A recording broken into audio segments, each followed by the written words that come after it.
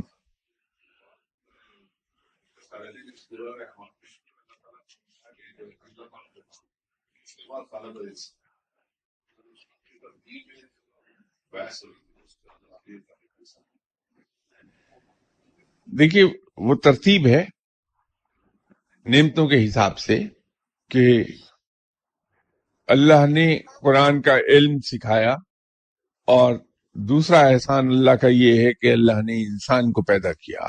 اس لیے میں نے ابھی ایک بات عرض کی تھی کہ بہت سے علماء کرام کا اس بات پر اتفاق ہے کہ جو قرآن میں خلق الانسان کہا گیا وہ انسان بنی نوع انسان سے مراد ہے، لیکن امام غزالی، جناب حضرت ابن عباس رضی اللہ تعالی عنہ، علامہ پانی پتی صاحب، اور اسی طرح اور بہت سے لوگ، انہوں نے بالاتفاق یہ کہا کہ انسان سے مراد آپ صلی اللہ علیہ وسلم کی ذات مبارکہ ہے۔ تو جہاں قرآن سب سے بڑی نعمت ہے، وہاں آپ صلی اللہ علیہ وسلم کی تخلیق بھی ہمارے لیے بہت بڑی نعمت ہے، کہ آپ صلی اللہ علیہ وسلم رحمت للعالمین ہیں، سب انسانوں کے لیے بہت بڑی نعمت ہیں آپ صلی اللہ علیہ وسلم، خواہ وہ مسلم ہے یا نان مسلم۔ تو اس وجہ سے وہ اس کا بیان قرآن کے فوراً بعد انسان کی تخلیق کا بیان آ گیا۔ وعلیکم السلام۔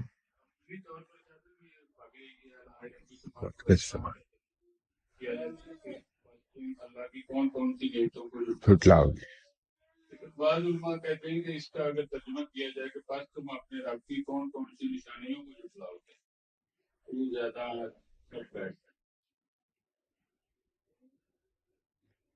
یہ دونوں ترجمے صحیح ہیں، اس لیے کہ اس سورہ میں رب تعالیٰ نے اپنی نعمتوں کا جو ذکر کیا ہے وہ ایک خاص مخصوص کانٹیکسٹ میں ہے.